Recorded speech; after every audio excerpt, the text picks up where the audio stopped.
All right, so welcome. Uh, welcome, everybody. Today we are on final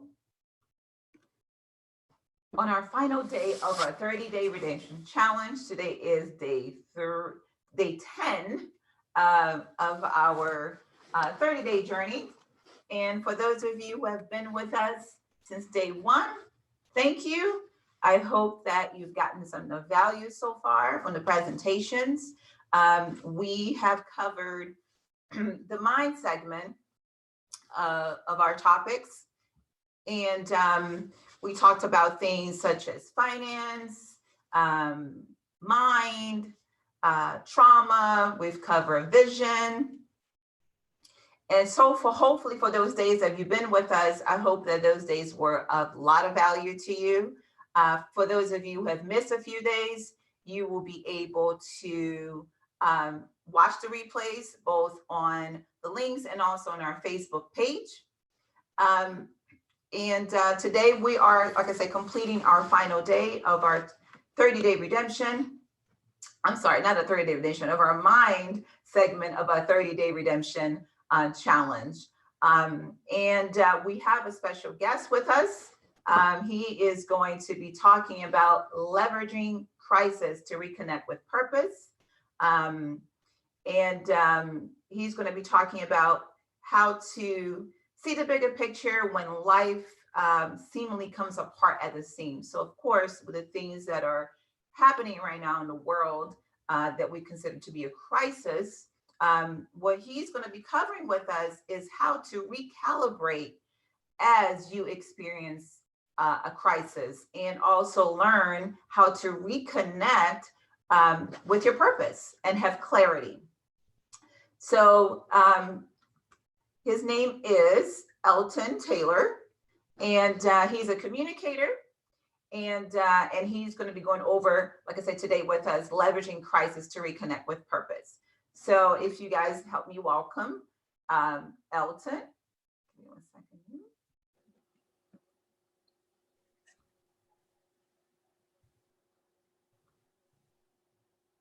Elton, you there? Yes, I'm here, Rafaela. Can you hear me? I can hear you perfect. Let me stop sharing my screen here. Also, All right.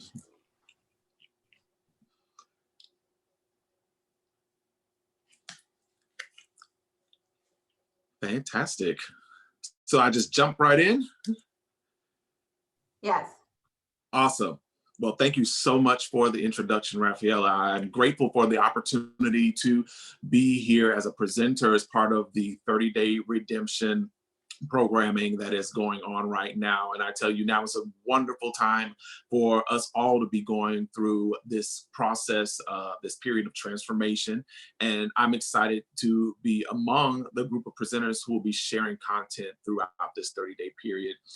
As Rafaela stated, my name is Elton Taylor. I'm a communicator, I'm a consultant, I'm a creative. I work as an independent consultant and freelance creative in the Dallas, Texas area. And today we're going to be talking about leveraging crisis to reconnect with purpose. I think it's very important, particularly with the times that we are in right now, that we see crisis from the proper perspective.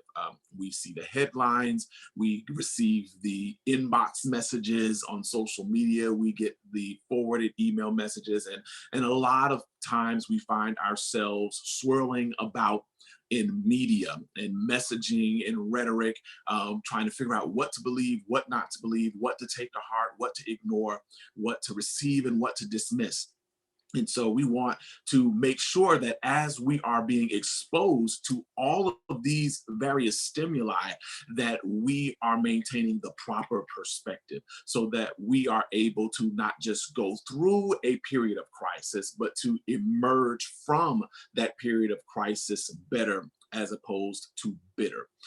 So our conversational objective today is such. Today's discussion is meant to help participants see the bigger picture when life seemingly comes apart at the seams. Instead of experiencing crisis as an inconvenience, participants today will be inspired to experience crisis as a recalibration. Through a reconnection with purpose, one can expect to emerge from times of crisis, number one, assured of their reason for being, two, strengthened in their resolve to pursue destiny, regardless of whatever may have happened, and three, trajected from fear to power, love, and soundness of mind. And so, with that being said, we're going to go ahead and dive right in. One of the things when I'm presenting, I always like to start out with a problem, trying to identify what's the problem, what are we looking at closely, what are we trying to find a solution for. And several things that came to me as I was preparing as being problematic during this time. And of course we're dealing with the COVID-19 pandemic, but what I've done with this presentation is really crafted it in such a way that even though it is applicable to the COVID-19 pandemic, it is not exclusive to the pandemic. So these principles that you're going to be learning here today as part of this presentation will be applicable with regard to any form of crisis that you may be experiencing in your life, whether it's today, whether it's next year, whether it's a decade from now. And so hopefully something that I say and share today will stick with you, something that you will be able to really apply to your own personal life. So going back to our discussion today, the problem that we are looking at right now in our society is that crisis is stressful. What we're dealing with right now is very stressful. People are experiencing loss of life. People are experiencing loss of employment, loss of income, and all kinds of things that are really making life uncertain right now. And people don't know what to make of it. So crisis is stressful. That is a problem right now. Also, feelings of fear and anxiety associated with crisis are overwhelming. And so people almost feel like they can't breathe. It's like it's sucking the air out of them, and they're not sure, how am I supposed to deal with all of this? Because right now I'm afraid. Right now my anxiety levels are rising, and in some people's cases, they're through the roof.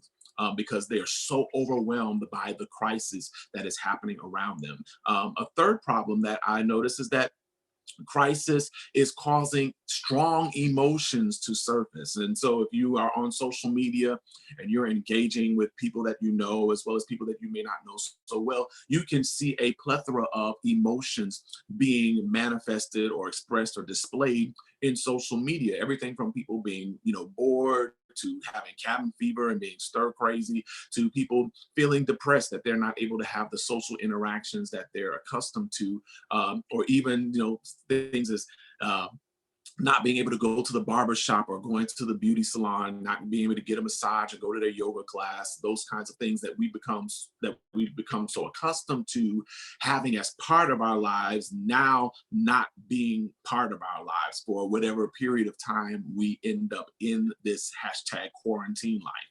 So let's talk about crisis, since all of these problems are really revolving around the crisis that we're experiencing. One definition of crisis that I definitely want to put before you is just something very basic. Crisis is a time of intense difficulty, trouble, or danger. That's from the Oxford English Dictionary. Again, crisis, for those of you who are taking notes, is a time of intense difficulty, trouble, or danger. The nature of crisis events can be public, such as natural disasters, terrorist attacks, and the like, or they can be private events, such as the notification from a doctor that you have been diagnosed with a chronic illness, or a domestic violence incident, the loss of your own sense of self, or even an experience of sexual abuse. Those are private crises that are dealt with by people each and every day. We see that crisis can denote a time when difficult or important decisions must be made, as well as denote a turning point of a disease when important changes are taking place. That's what the Oxford Dictionary kind of goes into a little more detail on. And so that stuck out very strongly to me, because those words, decisions and changes, can bring a lot of stress.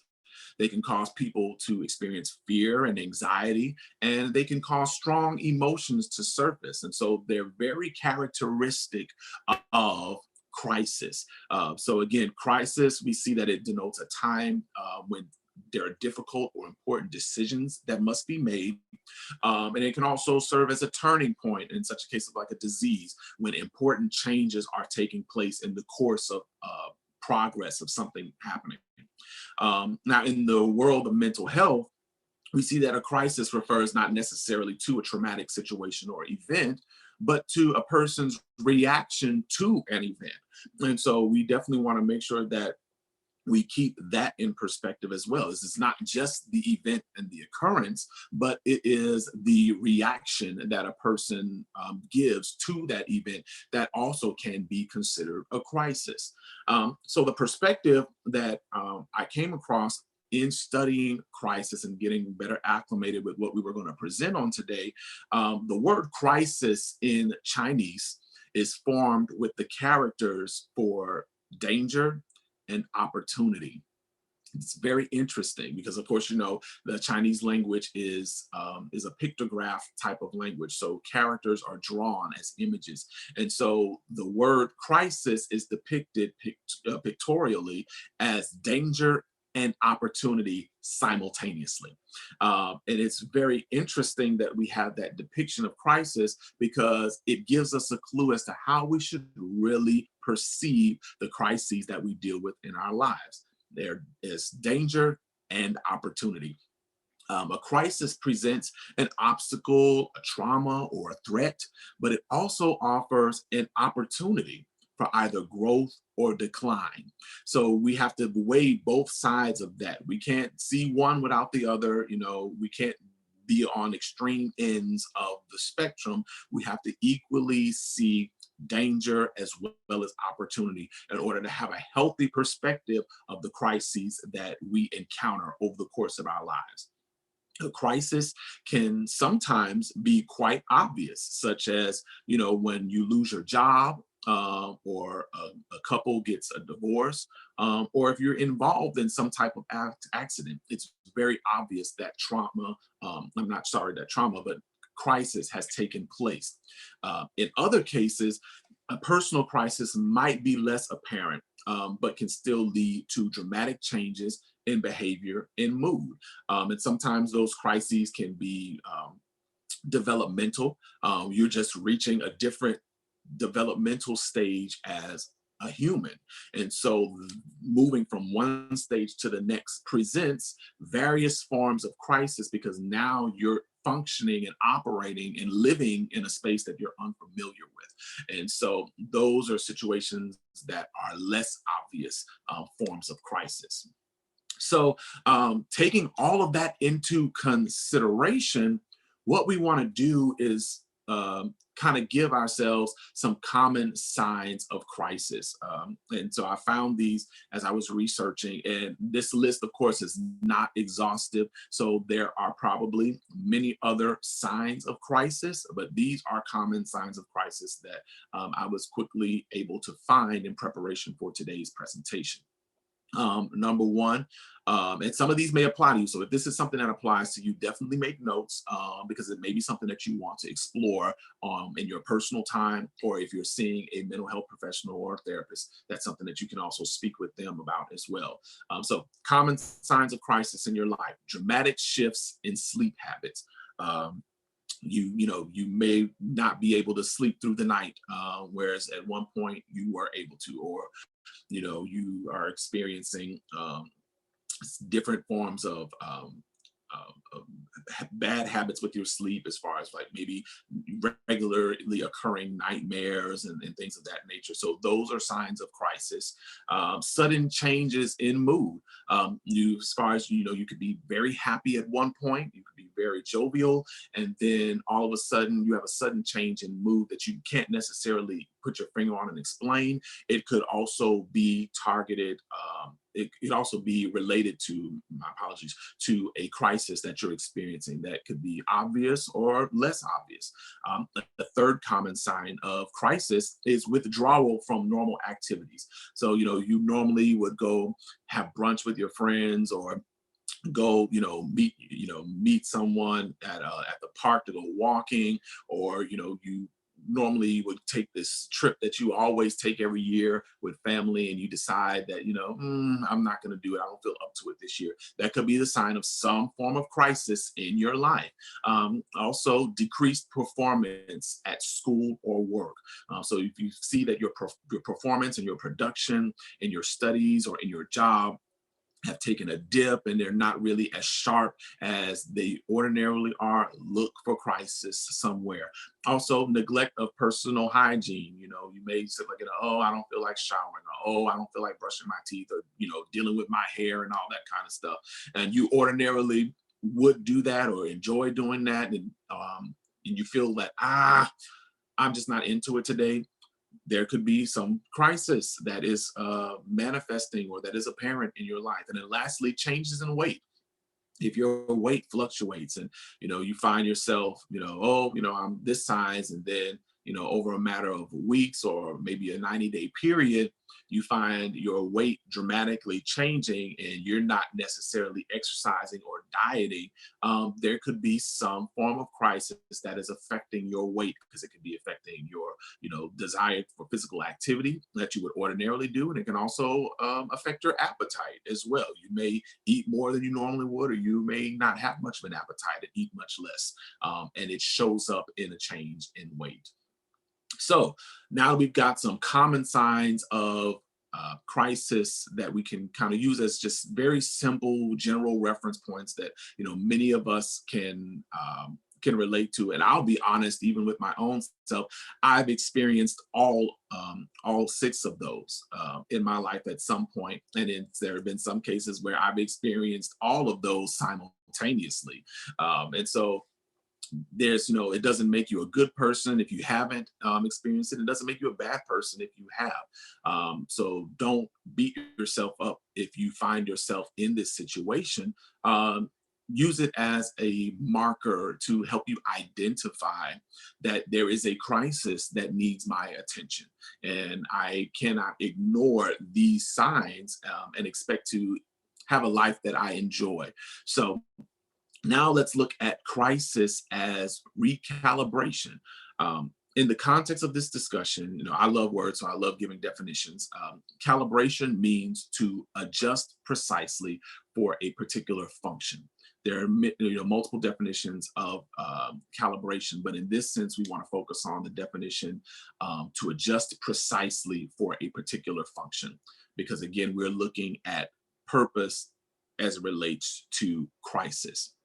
Now, in order to see crisis as a recalibration period or opportunity, we have to do as the Chinese have done. We have to see opportunity as well as danger when we encounter crisis, because that's the only way we're going to be able to have that healthy perspective of crisis that allows us to experience a period of recalibration as we go through crisis, or as I like to say, grow through crisis.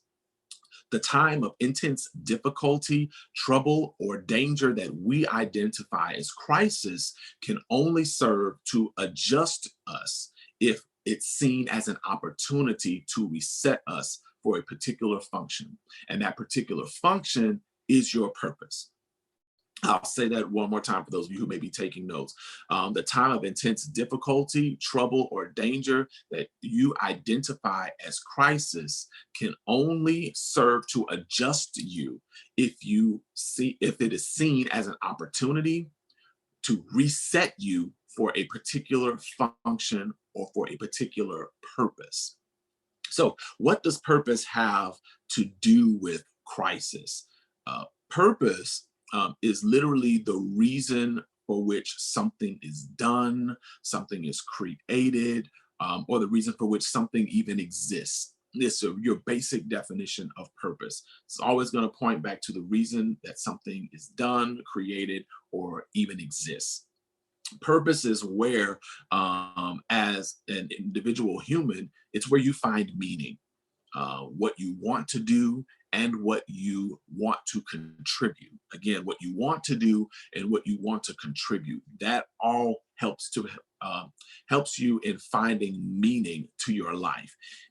Your purpose can be linked to your work. A lot of times people say, um, my purpose is to, to help people heal. And so I have a career in the healthcare industry and I work as, a nurse or a doctor or a surgeon. And so they associate their career with purpose. Your purpose can also be interwoven into your spirituality. So you may have a burden to minister to people or to pray for people or to provide counseling to others, and you associate spiritual giftedness and spiritual work with your purpose. That is perfectly fine as well.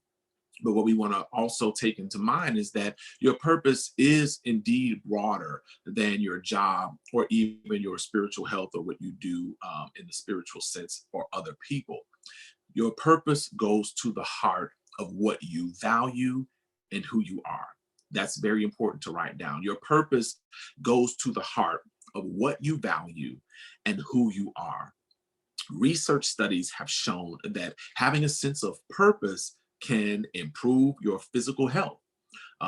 It reduces the effects of disease, and it also has a positive effect on pain management for people who may be experiencing some type of chronic illness or health condition. Also, a sense of purpose can lengthen your life. Studies have been shown where people, particularly those who have dealt with Alzheimer's disease, those who have a strong sense of purpose, they it is connected to their ability to age well. And so I've even heard it said that if you have a strong sense of purpose, you can add up to 7 years to your life beyond the average lifespan for for a person. So again, purpose is advantageous in that it improves your physical health, it lengthens your life, and then thirdly, having a strong sense of purpose will just make you happier. You'll be a happier person. It helps to relieve stress and anxiety that may be in your life. Purpose also increases energy and focus as well as satisfaction. So we definitely want to make sure that we have a strong sense of purpose, if for no other reason but those three outlined there: to improve our physical health, to lengthen our lifespan, and to make us happier people. So see, we see these benefits of having a strong sense of purpose, and we understand the impact that crisis can have on us as individuals. How then do we reconnect with purpose? Or in the cases of some people, how do they even find their purpose? Because some people may feel right now that they have never connected with their purpose. And those who may have been connected to their purpose at one point, they dealt with life situations and crises that diverted their attention, got them off track, and may have detoured them into a space of depression or just kind of this fog that I don't know what I've been doing all these months or all these years. It seems like I've just been existing and I haven't been living. Getting reconnected with purpose is pivotal to you being able to experience life to its fullest and really be satisfied. So there's an author by the name of Richard Leider. That last name is spelled Leider. Richard Leider. He is the author of a book called The Power of Purpose. And in that book, he gives a very simple equation about what purpose is. And definitely feel free to write this down. This is something that you will reference back to. The equation is gifts plus passion plus values equals purpose. I'll say that one more time. Gifts plus passion plus values equals purpose. So your gifts are not just your skills and talents, but your gifts also comprise what you love to do. So whatever it is that you love to do, that's something that you're gifted to do. It's not necessarily if it's something you're great at. It's not necessarily something that you earn a living from. It is what you love to do.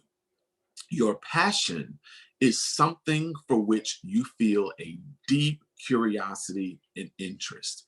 And so again, your passion may not necessarily be something that you are involved in hands-on all the time or something that is a part of your daily life, but it's definitely something that you're deeply curious about, and it's something that you have a very deep interest in. And so it's something that you may read about or you may explore about. You may, have friends or acquaintances that you connect with regarding that particular interest. Those are your passions. And then thirdly, your values include your beliefs and what you consider to be most important. So those things for some people, family first is a value for them. They make sure that they put their family above everything else that they have going on in their lives. Some people, they have a strong sense of value about honesty because they may have been lied to about something very important at one point in their life, and it really, really was hard for them to get past it. And so they have a sense of value regarding honesty. Those are the things that you want to be mindful of. So again, as you're kind of painting this picture of what purpose looks like for you, keep in mind your gifts, your passions, and your values. Those three things are going to paint that comprehensive image of what purpose looks like for you individually. Um, when you can identify those three aspects of your identity, you will have a better understanding of how you can maximize your sense of purpose to not just improve your health and sense of well being, but to emerge from periods of crisis with a clear sense of direction. And that's what we want to be able to do. As I've shared, I do a weekly live stream on Facebook called Transformation Tuesday Live. And one of the things that I've really been dealing with this month in particular is overcoming crisis and strategies that are very specific to that. And what we have to understand about crisis is that crisis is temporary. COVID-19 pandemic is temporary. It will not be here forever. And so when this period of crisis, when this period of uncertainty and challenge ends, are we going to have a clear sense of direction, or are we going to be confused? Are we going to try to go back to the way things were before and base our new normal off of what it is that what we called normal before COVID-19 entered the picture? So we definitely want to make sure that we can maximize our sense of purpose to not just improve our health and well-being, but to be able to emerge from periods of crisis with a clear sense of direction. Uh, there was one thing that there are a few quotes that I came across that I thought were very poignant to share as we go into an exercise that will kind of conclude today's session. And I can, of course, share these quotes as well if anyone wants them at a later time. This first one is by Richard Leider, the author that I referenced. He says, "Purpose is always outside of yourself and larger than yourself." I love that quote because it speaks to the fact that it's not all about you. So this is not a narcissistic or an egotistical kind of situation. When you're talking about your purpose is always going to be larger than you, and it's going to be outside of you. And so what you've been given life to do, what your reason for being revolves around, is always going to be outside of you. It's going to affect other people. It's going to affect places. It's going to affect things, and it's going to be much bigger than you. Another quote that I liked by E.B. White says, I arise in the morning torn between a desire to save the world and a desire to savor the world. This makes it hard to plan the day.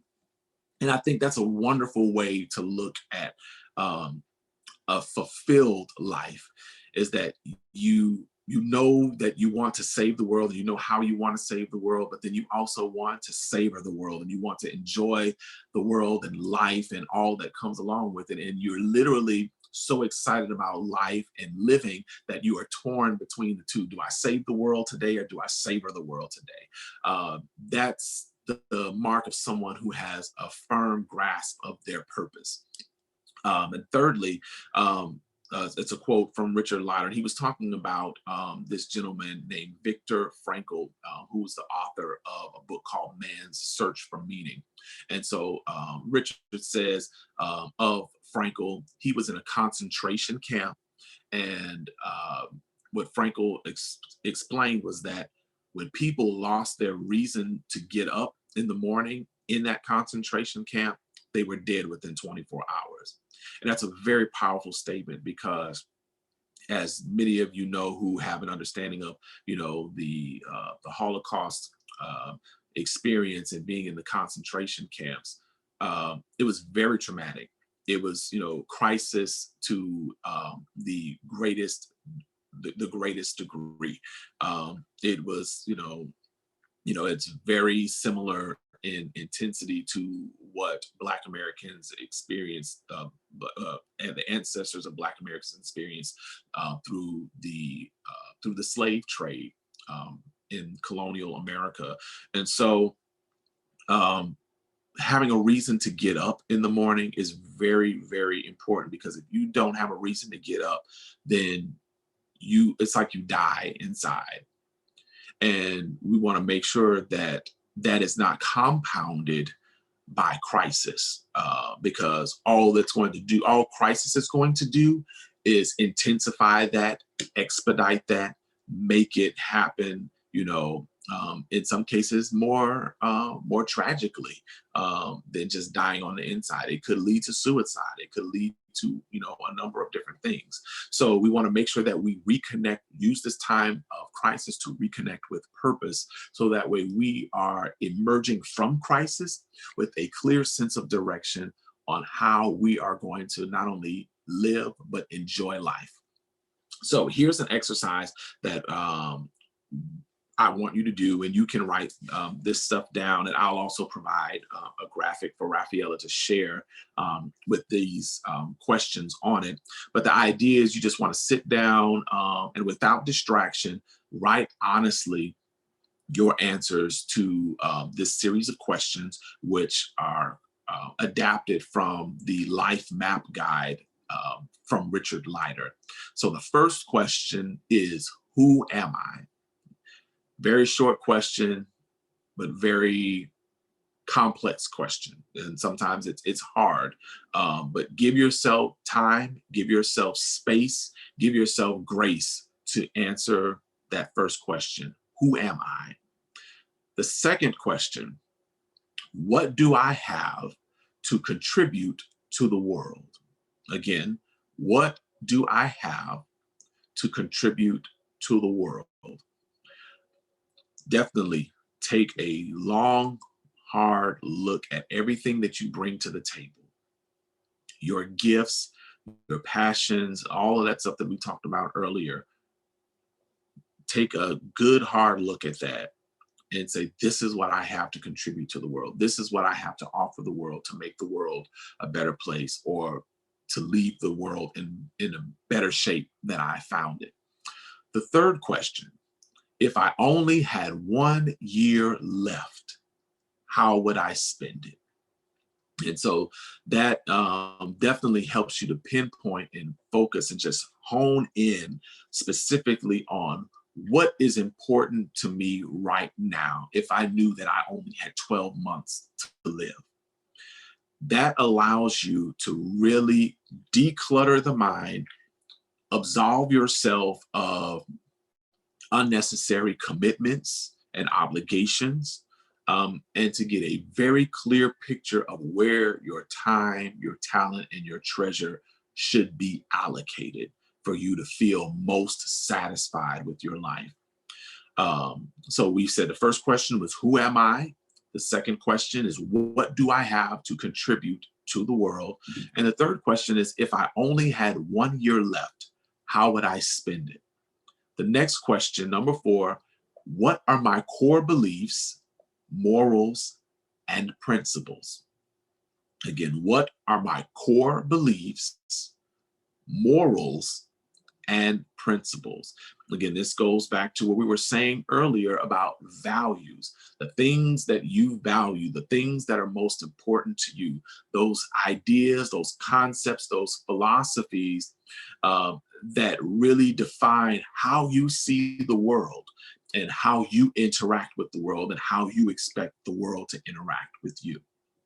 And the last question is a little bit longer, so I'll definitely make sure that I read at a slower pace so you can write it down.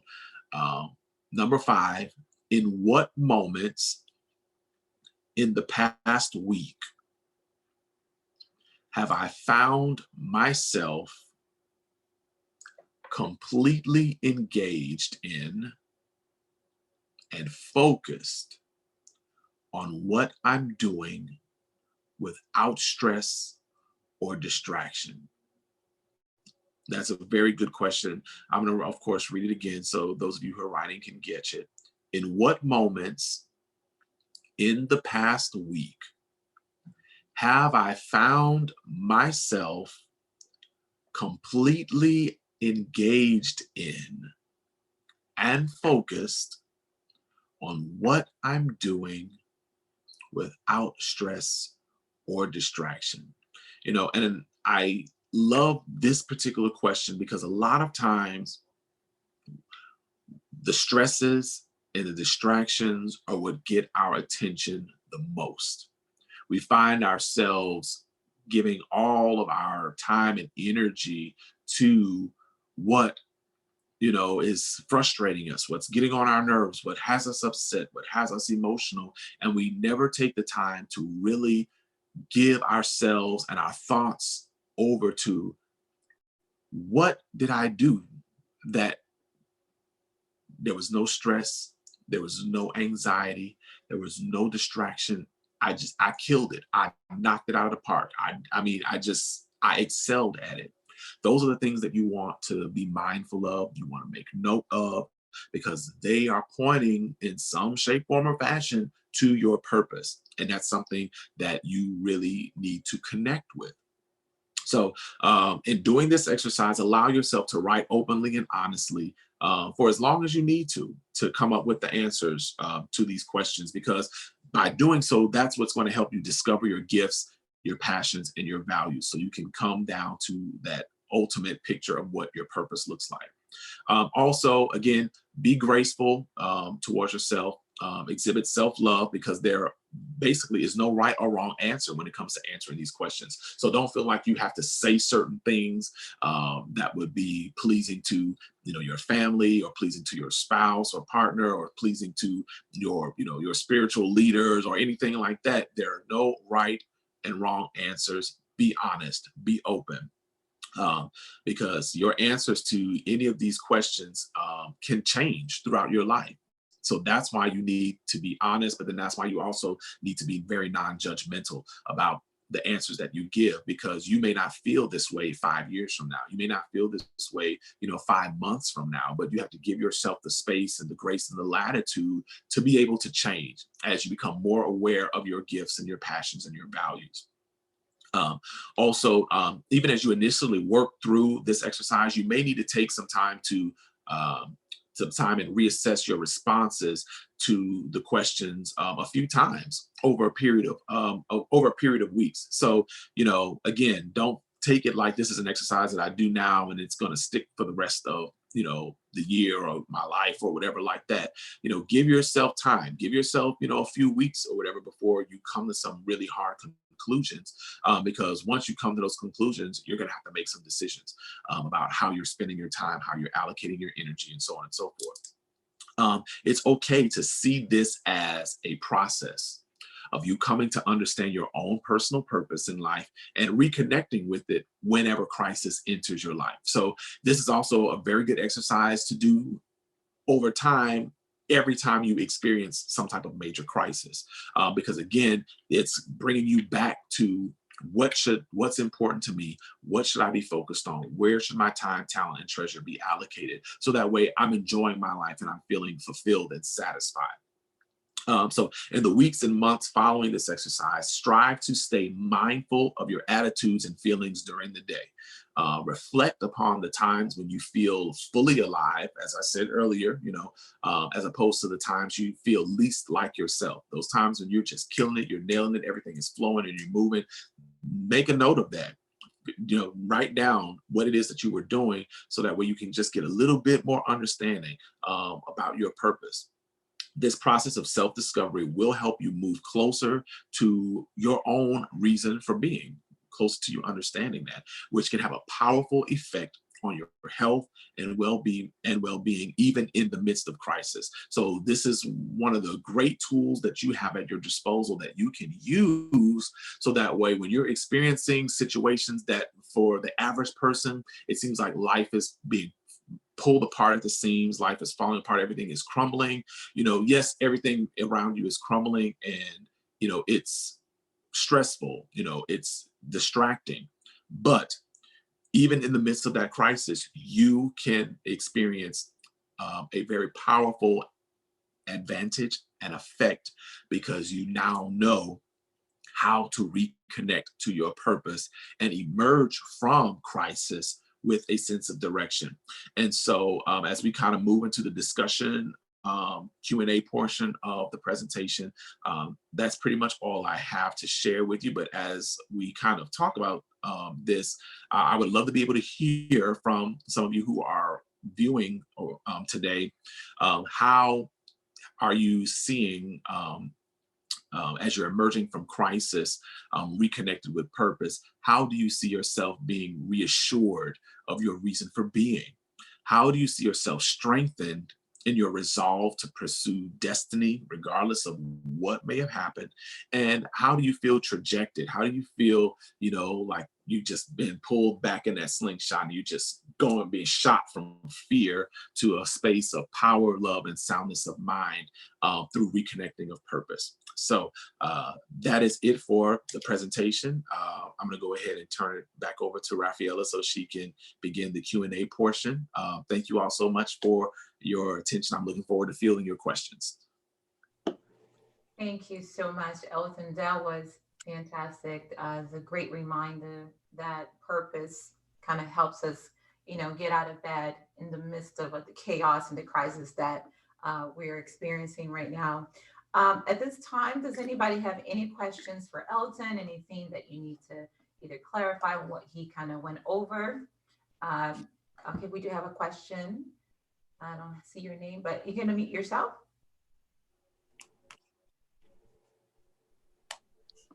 So I see the 505081.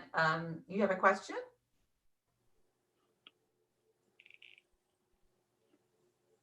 This is Kashab. If they don't have a question, I can go, but I'll pause for a second to see if they are muted.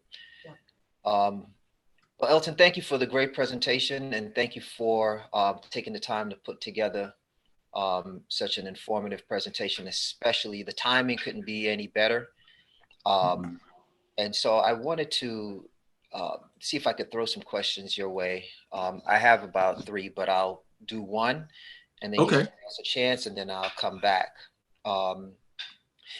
What you presented reminded me of something I read in a book once, and they said that you take all scenarios, all catalysts, everything that happened, and you try to find love in every scenario. And I thought that was pretty profound, because some things you read and it sounds very logical, but then in the moment of a crisis, or in the moment, if you're in your passion, you can't really think logically. And so, but it reminded me of that, the seek love in all scenarios. um, and pretty much take the moment, the opportunity, or what they called it, the experience. You take the experience and you use that as an opportunity for you to see what is happening with you. So it's Yes. like you use the moment as a mirror for self-examination to say, what is happening to me in this moment? Can you elaborate on that if that goes along with your work in relation to crisis? Can you elaborate a little bit more on that to use the experience? Because I think maybe saying crisis and saying experience may be synonymous. You could correct me if I'm wrong. No, yeah, you are totally on target. Okay. Crisis and experience are definitely synonymous with each other. If we kind of go back to the Chinese language's characterization of the word crisis, it's danger and opportunity simultaneously, Okay. and danger and opportunity are both experiences. Okay. So I totally, agree with what you're saying, and there's a scripture in the Bible that says, "Perfect love casts out all fear." And of course, when you study scripture, that word "perfect" does not mean, in most cases, without blemish or without fault or anything like that. Perfection really speaks more to maturity. So you say perfect love, you're talking about a mature love. And to be able to seek love in all situations and experiences, it takes a very mature form of love to be able to do that. But then the reward of having that perfect love or that mature love that seeks, that's sought through experiences, you see that fear is cast out. All fear is cast out. And Now, so go ahead. Yeah. that would take quite a few. It would take, I guess, some failures first, and I guess maybe for people to be able to embrace the failure of a scenario or what they may deem as a failure. The material that I read didn't really call it a failure. It actually called it an opportunity because the experience Mhm. was an opportunity. I guess it's very similar to what you're saying. And you kind of embrace that opportunity and you give thanks for that opportunity because this now is a chance for you to grow. So would it be that you would have to go through an experience and maybe fail so that you could have that moment of self-examination so that when it presents itself again, you can apply what it is that you learned? Is that how it works? Absolutely. I couldn't agree more. I couldn't agree more. It's very accurate. And a lot of times we're afraid to fail.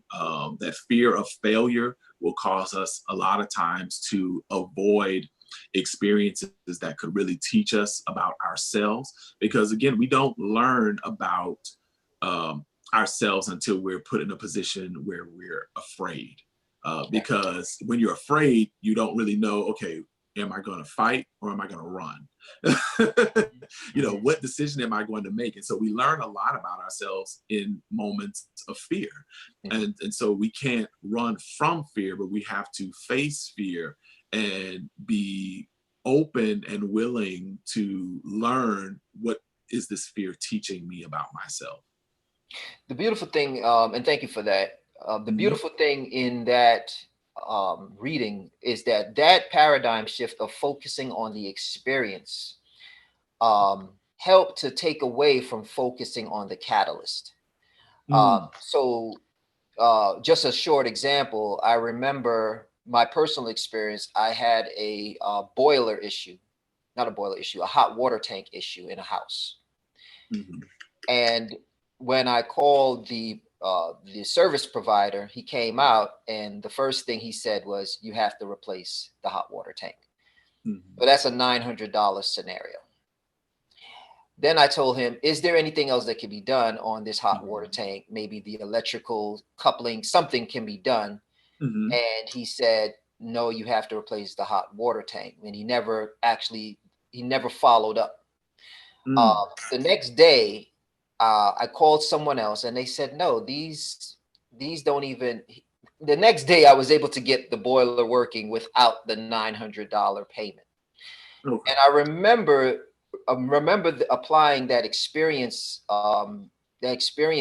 scenario, and I thanked the person who wanted to charge me the $900 for not showing up, because had he showed up, I would have paid the $900 when I didn't have to. So going back to the original catalyst is that it wasn't him. It wasn't the hot water tank. It wasn't the service provider. It wasn't even the person who made it so that I didn't have to spend that money. It was kind of like me and how I looked at these scenarios. What did I learn? Right. And so I learned that my takeaway at that time was God's timing is better than your timing, because if you would have been anxious, you would have spent money. So I guess if I can just say to the listeners is that shift for me was moving from the person causing it. I could have been like, oh, look at this guy's trying to charge me $9. Or look, you see, thank God I have other people that can, but it wasn't even the people. And I think that helped.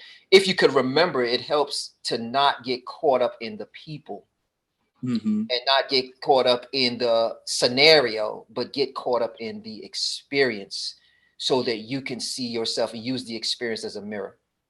You know? Absolutely. Okay, excellent. So I'm gonna let. There's another person that has a question, Yane. Yane, go ahead. Okay, so it's interesting because this topic kind of helped me understand. So just even thinking about crisis and how you explain crisis and the different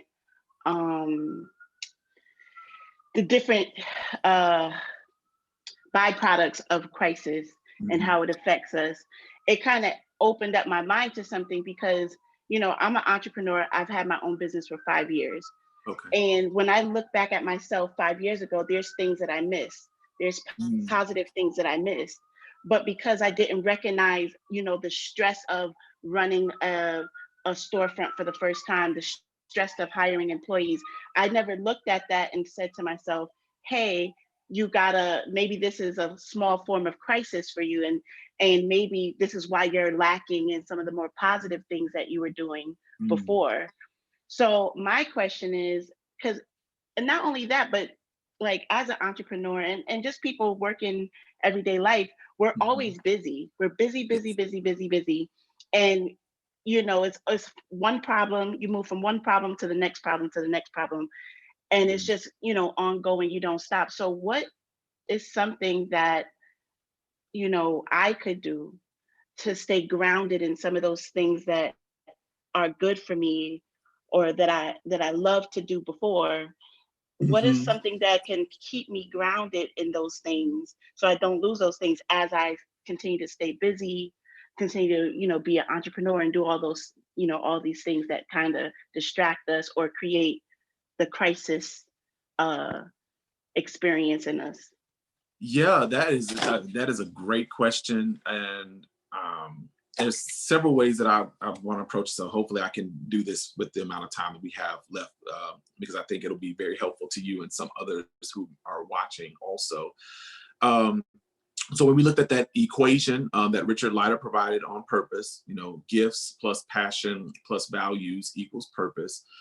If you have that written down and accessible, use that as something to remind yourself of.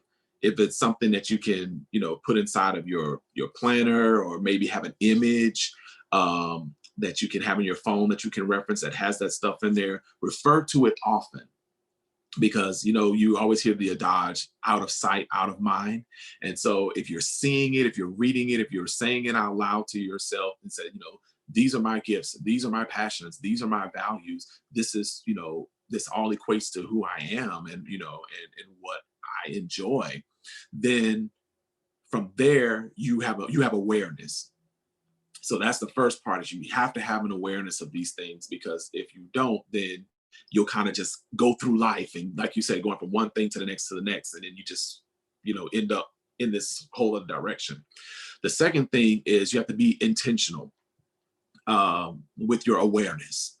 And being intentional with your awareness, what I recommend is that you plan time for your gifts, for your passions. Make sure that you're doing stuff that, you know, your values are being affirmed, and you're seeing that, because that's what's going to keep you moving in that direction of purpose.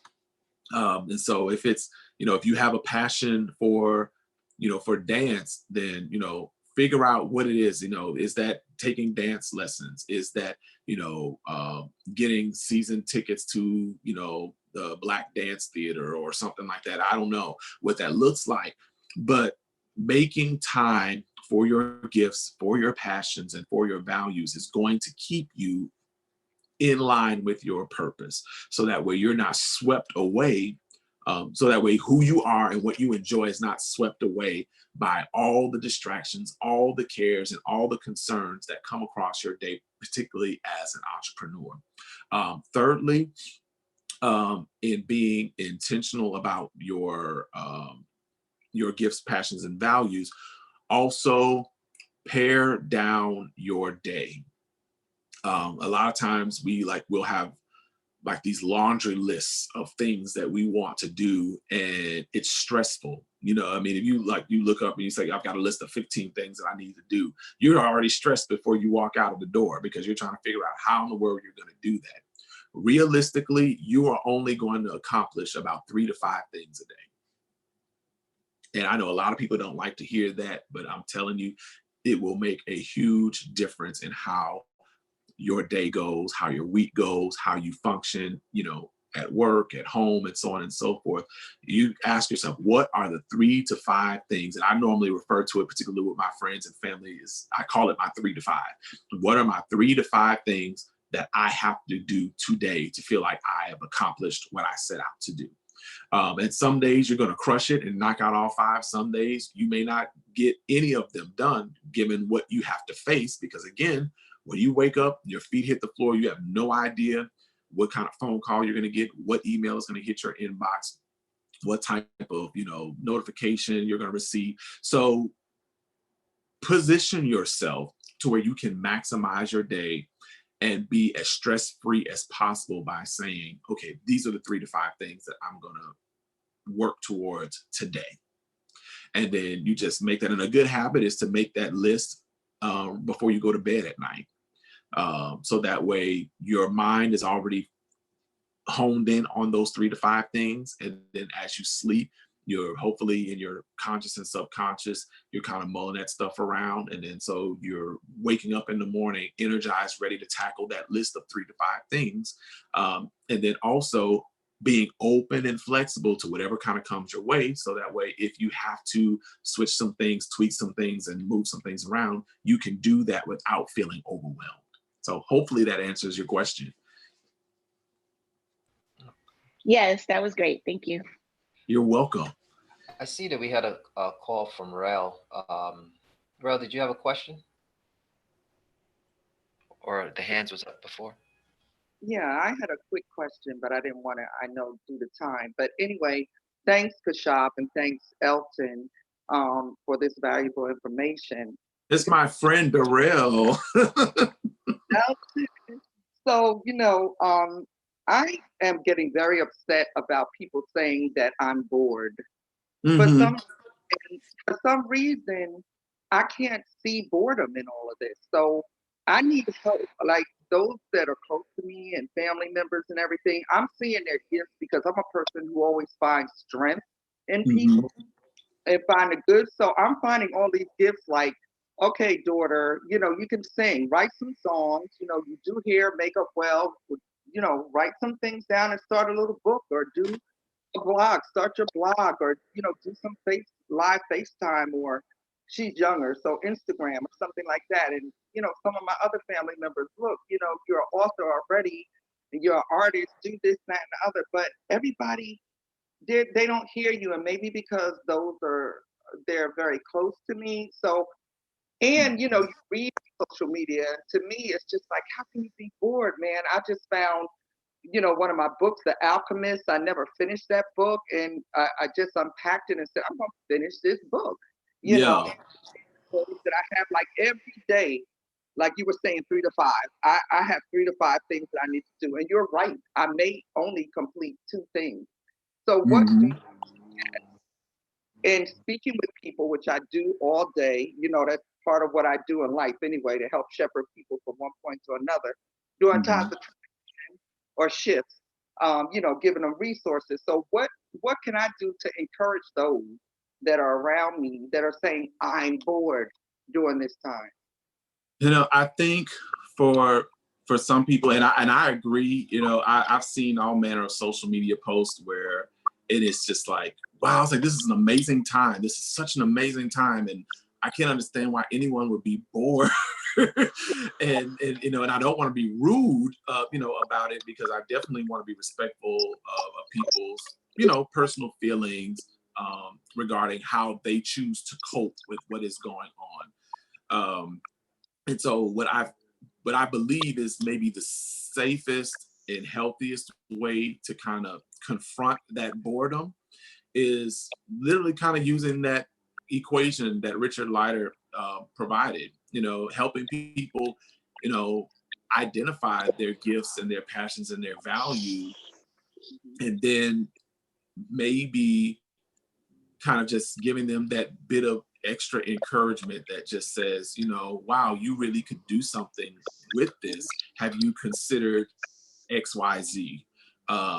And then maybe, because sometimes people, I found, they just need a little bit of creative ingenuity just thrown into their lap. You give them a little bit, they can take off and run with it. And so even as I've kind of consulted and coached several entrepreneurs since the pandemic began, I've been able to really help, kind of gently move them to pivot.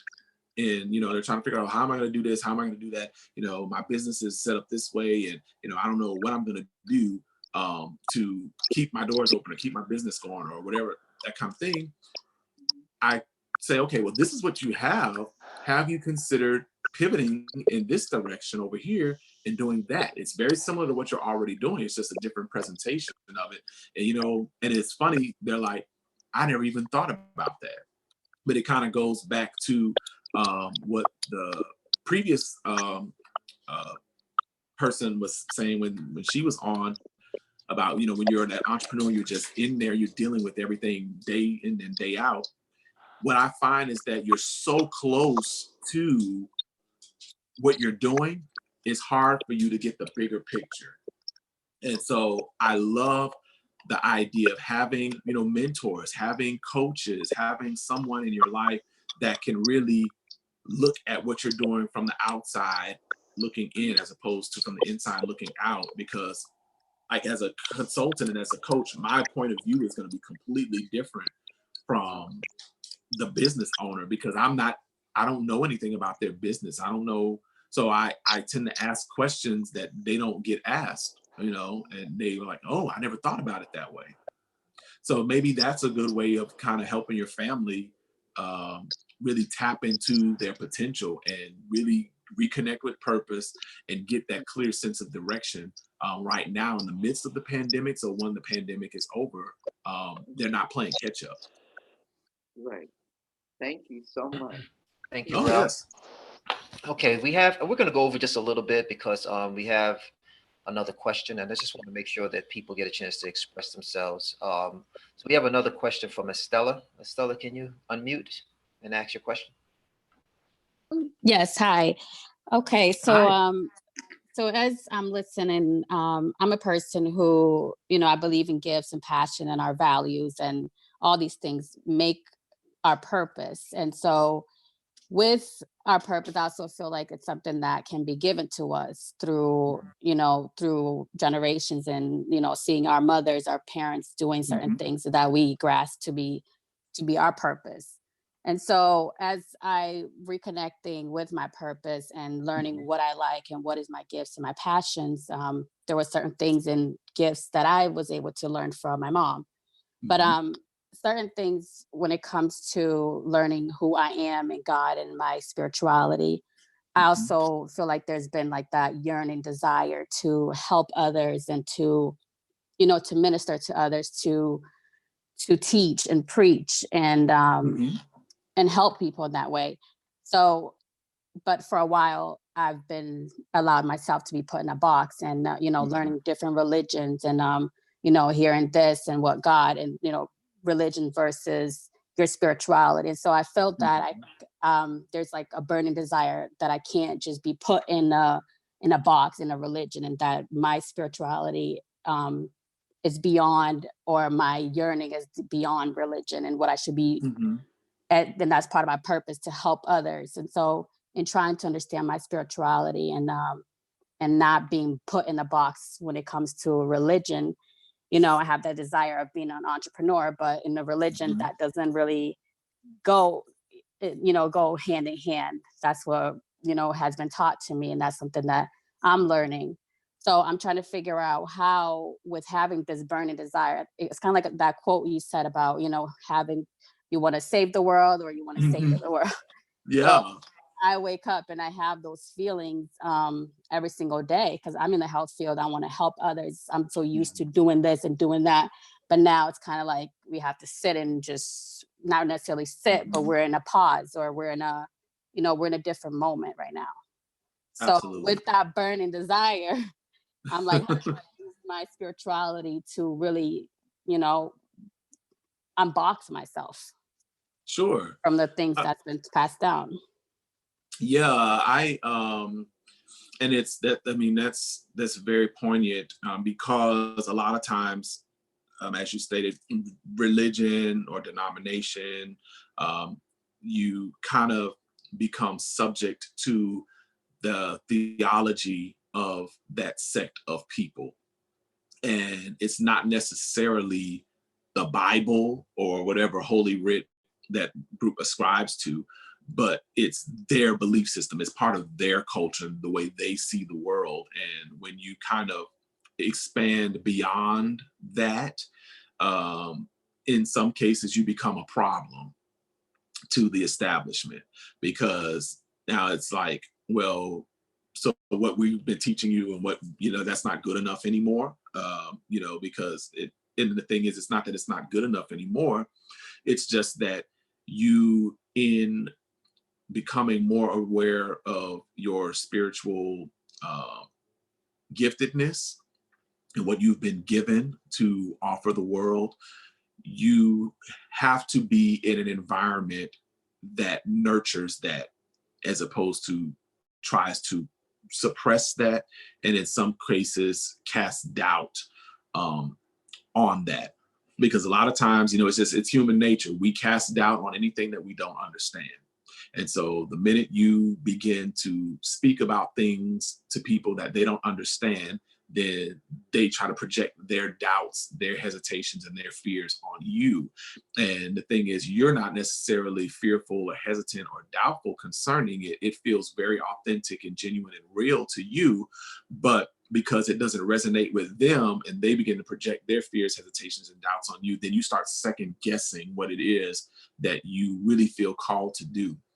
And so I would encourage you on this wise to begin to explore where your longings, where your desires, and where your gifts can be nurtured, where they can grow, where they can expand, you know, because you want to position yourself to be able to grow forward. And, you know, it may mean, you know, becoming, you know, an member of a church that's on the other side of the country. But that spiritual leader is speaking to your passion, is speaking to your purpose, and you feel like that baby leaping inside of you when they open their mouth. That's a clear indication that that's somebody that's anointed to speak into your life. Also, you know, different books. I love audiobooks. I find that I learn better if I'm listening as opposed to reading, even though I love to read.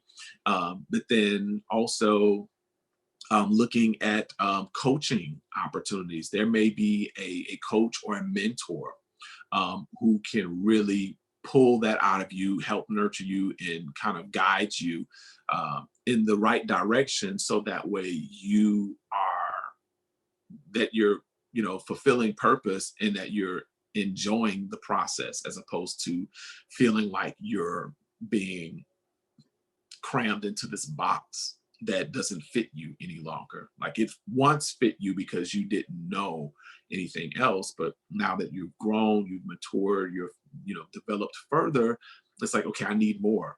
I need more nourishment. My gifts need to be put to use. They need to be activated. My potential needs to be, demands need to be placed on my potential. And I can't stay here because I'm not getting what is required for me to fulfill the greater purpose that I've been called to. So I definitely encourage you, go forward, go forward, grow forward, connect with the people that you need to connect with in order to nurture what's inside of you. Okay, thank you. You're welcome. Hopefully I answered it right. Or gave you something that you could really use. Excellent. Okay. And thanks for that comment, Estella. So I have maybe a 2 cent to add before we let Rafaela come back in regards to what you originally said, Elton, in regards to using the opportunity, and this goes to Estella, using the opportunity that you have and kind of flipping it and seeing how you could use it for your benefit. And so in the example that you gave with certain religious upbringing, I think that is a great opportunity because there's many people that can relate to being in the box. And so coming out the box, you get to show them that, you know what, the belief still exists outside of the box. And you get to use that as a great victory. To show them that, listen, I'm able to step out of here and look at me, look at my growth. Look at some religious organizations, they make it seem like you walk out of those doors, you're going to die. Look at me, I'm still alive. Right. Look at me, I'm still prospering. I'm still well. A matter of fact, when I left, I found my purpose. Thank you for creating the potentiation for me to come out of that situation. Yeah. Okay. So maybe you could use that as a takeaway, at least part one. Part two, I would say, is in my humble opinion, just based on my own studies, everyone's purpose is to serve. And so second part to your question, I believe that if you look at anything else that serves, the sun serves, the birds serve, nature serves, anything that's not indoctrinated, such as you can't indoctrinate nature.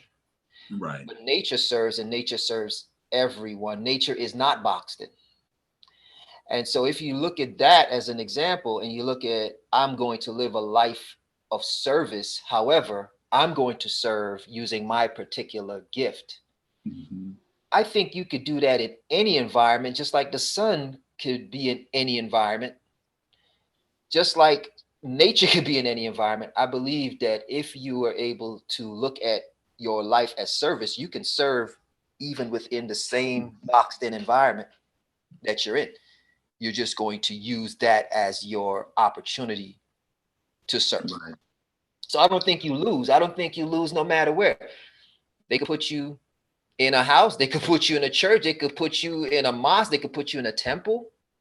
Right. You're going to still be able to fulfill what's in you, your gift there. So I don't think there's any reason to, I would always, like some people want to go to heaven and I'd love to go to the other place, but the earth is already in space. So where are you really trying to go? You just, if you're in the church or wherever, I think that no matter where you are, there you are. Elton, do you have anything else to add? And then Raphael will come back in. I feel great. And so hopefully everyone's expectations were met. And of course, any questions that may come up after this presentation is over with, please feel free to, reach out to me, or you can send them to Rafaela and she can certainly get in touch with me. I'm more than happy to answer those questions. Thank you all so much. I appreciate the opportunity to share today. Fantastic, Elvin. Thank you so much for being with us today, taking the time to give us this amazing information. I took a lot from it, so thank you. And what I'm going to do, I'm going to go ahead and post your information. So those of you who want to get in touch with Elton will be able to do so. And I'll also post the questions that that you had earlier on Facebook as well, right below your replay of the presentation. Awesome. Okay, so that's how you can get in touch with Elton. His Instagram account is at elton.taylor.jr. and then his Facebook is at Elton Taylor Jr. So for those of you that have any other questions or want to get in touch with Elton, this is a way to do so. Again, Elton, thank you so much for completing this mind segment of the 30-Day Redemption Challenge. I couldn't think of a better way to have ended this challenge with, leverage your purpose within crisis. So thank you. You're welcome. My pleasure. Absolutely. And tomorrow we are starting our day one of the body segment. So for those that have been following us since day one, tomorrow we start our day one of our body segment. We're going to start with dance. We're going to have some cooking classes. We're going to have yoga. There's a lot of stuff coming ahead. So make sure that you look out for that email on your inboxes. Also, follow us on Facebook, 30-Day Redemption, and also sign up. If you haven't, friends or family, people that haven't yet signed up, make sure they do. You can go to 30dayredemption.com. Again, everybody, thank you for coming out, and see you tomorrow for day one of body. Awesome. Take care.